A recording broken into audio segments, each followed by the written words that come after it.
Chapter 2. Yesterday afternoon set in misty and cold. I had half a mind to spend it by my study fire, instead of wading through heath and mud to Wuthering Heights. On coming up from dinner, however, notice I dined between 12 and 1 o'clock. The housekeeper, a matronly lady, taken as a fixture along with the house, could not, or would not, comprehend my request that I might be served at 5. On mounting the stairs with this lazy intention and stepping into the room, I saw a servant girl on her knees, surrounded by brushes and coal scuttles, and raising an infernal dust as she extinguished the flames with heaps of cinders. This spectacle drove me back immediately. I took my hat, and after a 4 miles walk, arrived at Heathcliff's garden gate just in time to escape the first feathery flakes of a snow shower. On that bleak hilltop the earth was hard, with a black frost, and the air made me shiver through every limb. Being unable to remove the chain, I jumped over, and, running up the flagged causeway bordered with straggling gooseberry bushes, knocked vainly for admittance, till my knuckles tingled and the dogs howled. "Wretched inmates," I ejaculated mentally. "You deserve perpetual isolation from your species for your churlish inhospitality. At least I would not keep my doors barred in the daytime. I don't care. I will get in." So resolved, I grasped the latch and shook it vehemently. Vinegar-faced Joseph projected his head from a round window of the barn. "What are you for?" he shouted. "T'master's down at t'fold.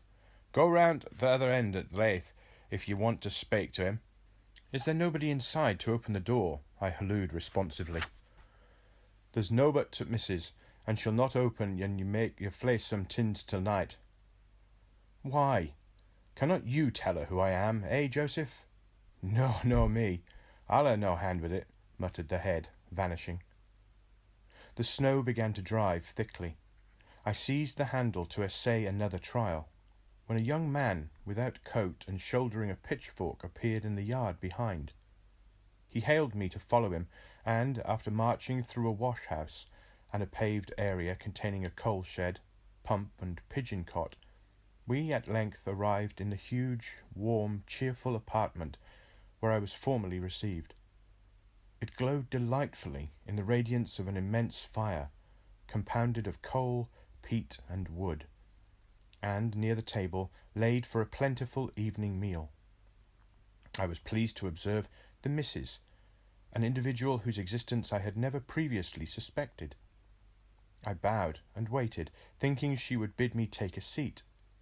She looked at me, leaning back in her chair, and remained motionless and mute. "Rough weather," I remarked. "I'm afraid, Mrs. Heathcliff, the door must bear the consequences of your servant's leisure attendance. I had hard work to make them hear me." She never opened her mouth. I stared. She stared also.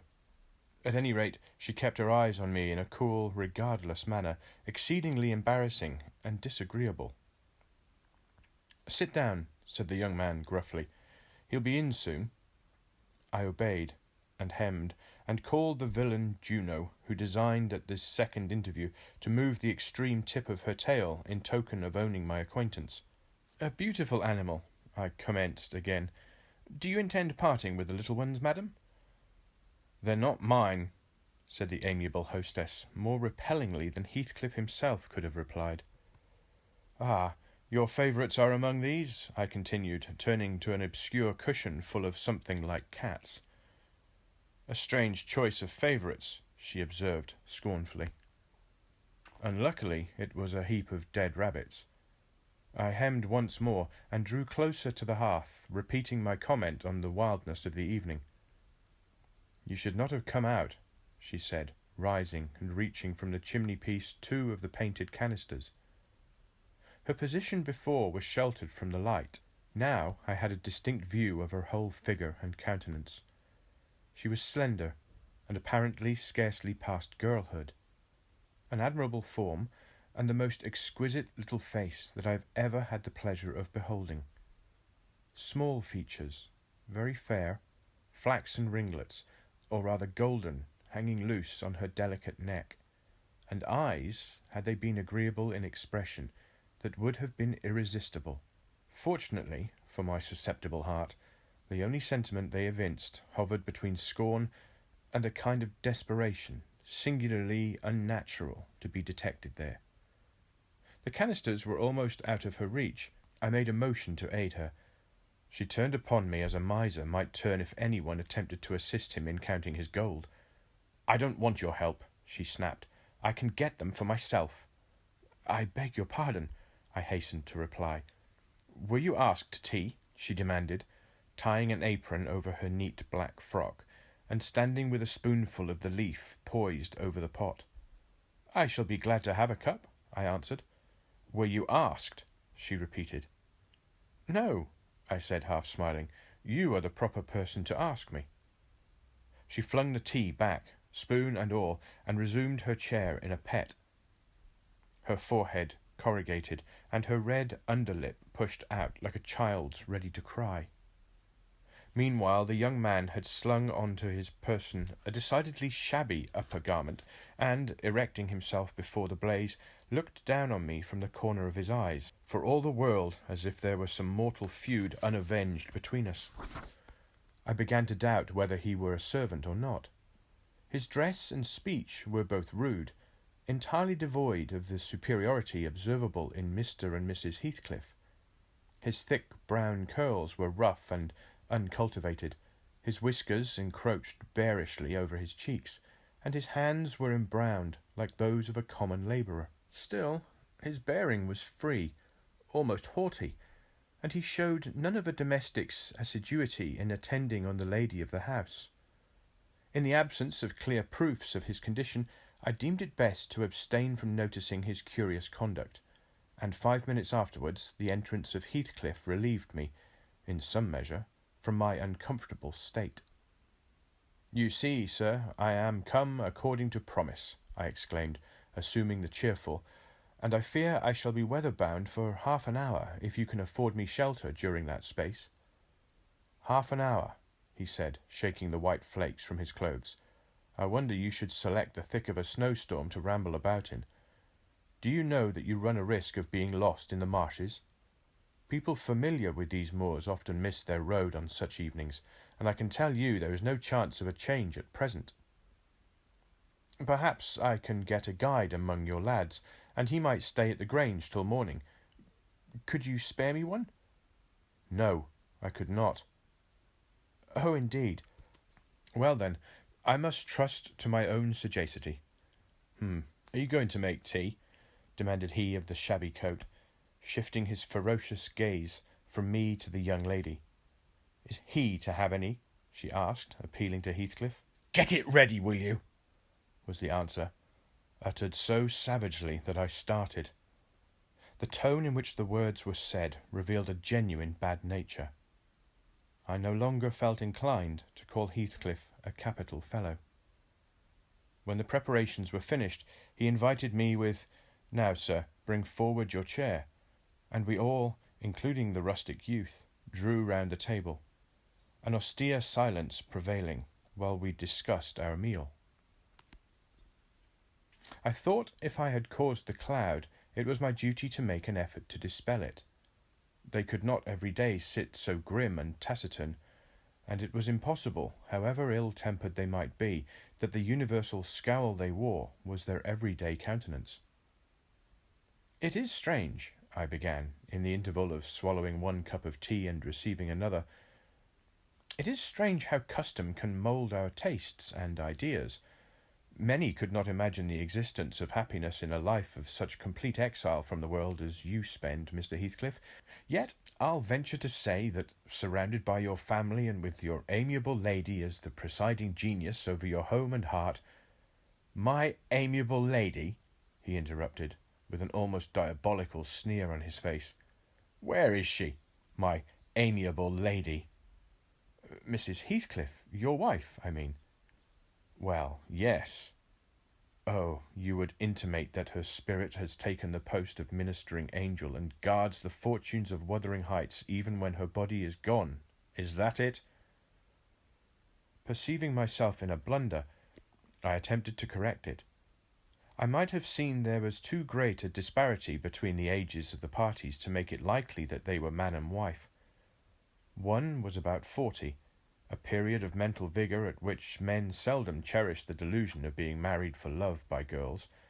That dream is reserved for the solace of our declining years. The other did not look 17. Then it flashed upon me. The clown at my elbow, who is drinking his tea out of a basin and eating his bread with unwashed hands, may be her husband. Heathcliff Junior. Of course. Here is the consequence of being buried alive. She has thrown herself away upon that boor from sheer ignorance that better individuals existed. A sad pity. I must beware how I cause her to regret her choice. The last reflection may seem conceited. It was not. My neighbour struck me as bordering on repulsive. I knew, through experience, that I was tolerably attractive. Mrs. Heathcliff is my daughter-in-law, said Heathcliff, corroborating my surmise. He turned as he spoke, a peculiar look in her direction, a look of hatred, unless he has a most perverse set of facial muscles that will not, like those of other people, interpret the language of his soul. Ah, certainly. I see now. You are the favoured possessor of the beneficent fairy, I remarked, turning to my neighbour. This was worse than before. The youth grew crimson and clenched his fist, with every appearance of a meditated assault. But he seemed to recollect himself presently, and smothered the storm in a brutal curse, muttered on my behalf, which, however, I took care not to notice. Unhappy in your conjectures, sir, observed my host. We neither of us have the privilege of owning your good fairy. Her mate is dead. I said she was my daughter-in-law, therefore she must have married my son. And this young man is not my son, assuredly. Heathcliff smiled again, as if it were rather too bold a jest to attribute the paternity of that bear to him. My name is Hareton Earnshaw, growled the other, and I'd counsel you to respect it. I've shown no disrespect, was my reply, laughing internally at the dignity with which he announced himself. He fixed his eye on me longer than I cared to return the stare, for fear I might be tempted either to box his ears or render my hilarity audible.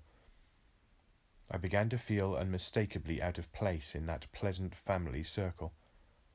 The dismal spiritual atmosphere overcame and more than neutralized the glowing physical comforts round me, and I resolved to be cautious how I ventured under those rafters a third time.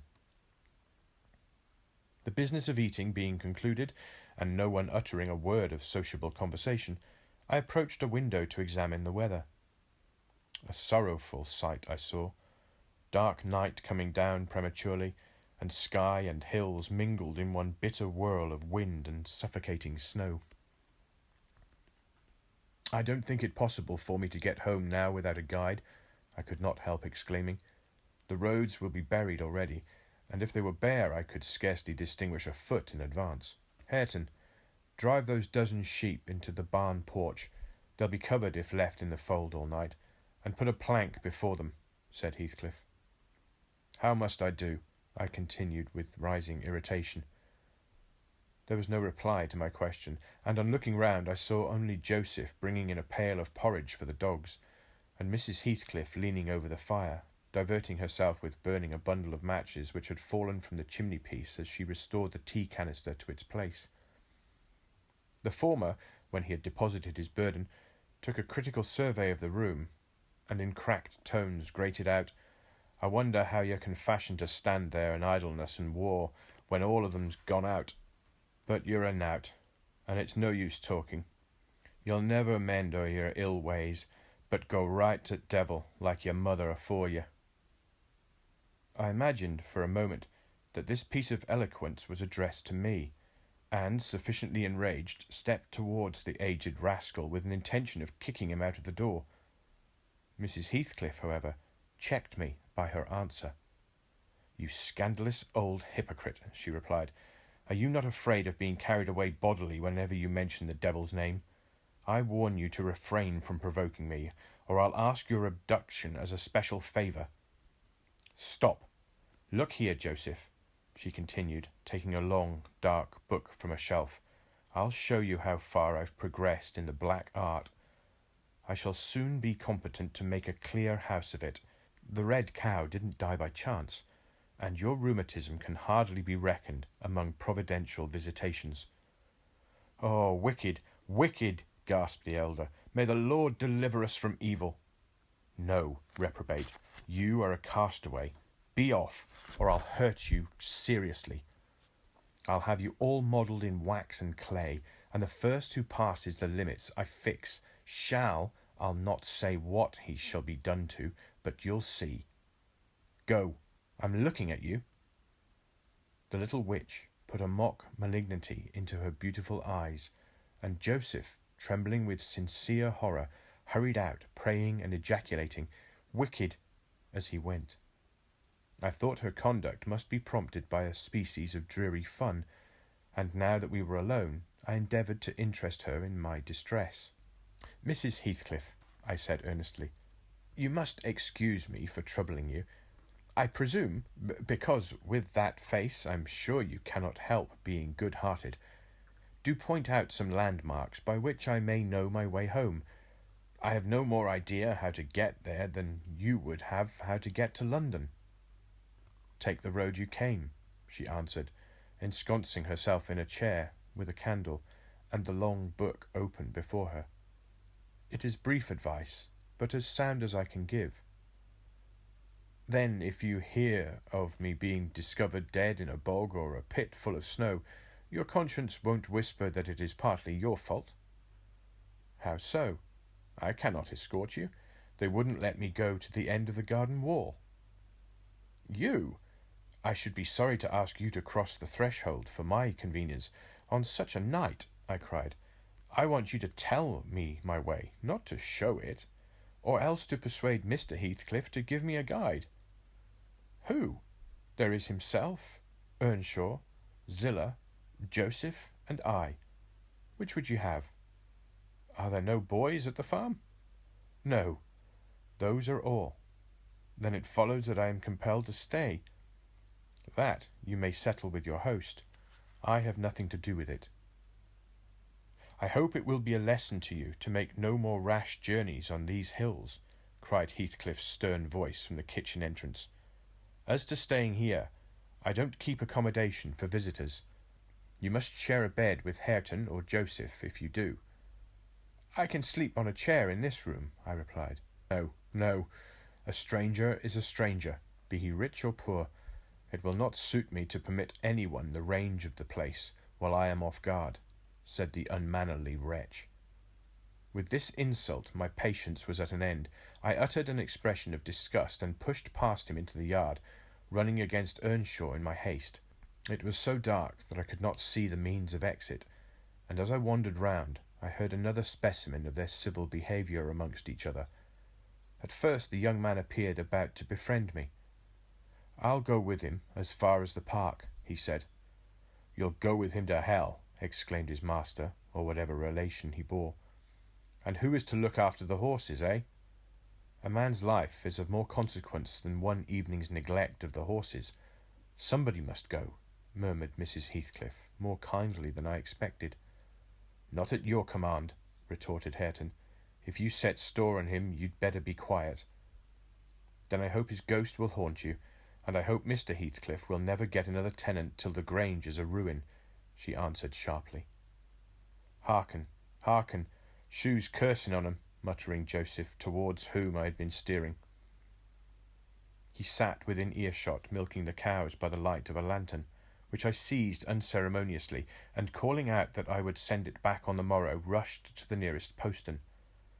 "Master, master, he's stealing lantern," shouted the ancient, pursuing my retreat.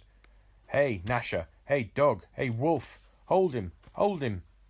On opening the little door, two hairy monsters flew at my throat, bearing me down and extinguishing the light, while a mingled guffaw from Heathcliff and Hareton put the copstone at my rage and humiliation. Fortunately, the beasts seemed more bent on stretching their paws and yawning, and flourishing their tails, than devouring me alive. But they would suffer no resurrection, and I was forced to lie till their malignant masters pleased to deliver me. Then, hatless and trembling with wrath, I ordered the miscreants to let me out, on their peril to keep me 1 minute longer, with several incoherent threats of retaliation that, in their indefinite depth of virulency, smacked of King Lear. The vehemence of my agitation brought on a copious bleeding at the nose, and still Heathcliff laughed, and still I scolded. I don't know what would have concluded the scene had there not been one person at hand rather more rational than myself, and more benevolent than my entertainer. This was Zillah, the stout housewife, who at length issued forth to inquire into the nature of the uproar. She thought that some of them had been laying violent hands on me, and, not daring to attack her master, she turned her vocal artillery against the younger scoundrel. "Well, Mr. Earnshaw," she cried, "I wonder what you'll have agate next. Are we going to murder folk on our very door-stones? I see this house will never do for me. Look at poor lad, he's fair choking. Wisht, you mustn't go on so. Come in and I'll cure that. There now, hold ye still." With these words, she suddenly splashed a pint of icy water down my neck, and pulled me into the kitchen. Mr. Heathcliff followed, his accidental merriment expiring quickly in his habitual moroseness. I was sick exceedingly, and dizzy and faint, and thus compelled perforce to accept lodgings under his roof. He told Zillah to give me a glass of brandy, and then passed on to the inner room, while she condoled with me on my sorry predicament, and having obeyed his orders, whereby I was somewhat revived, ushered me to bed.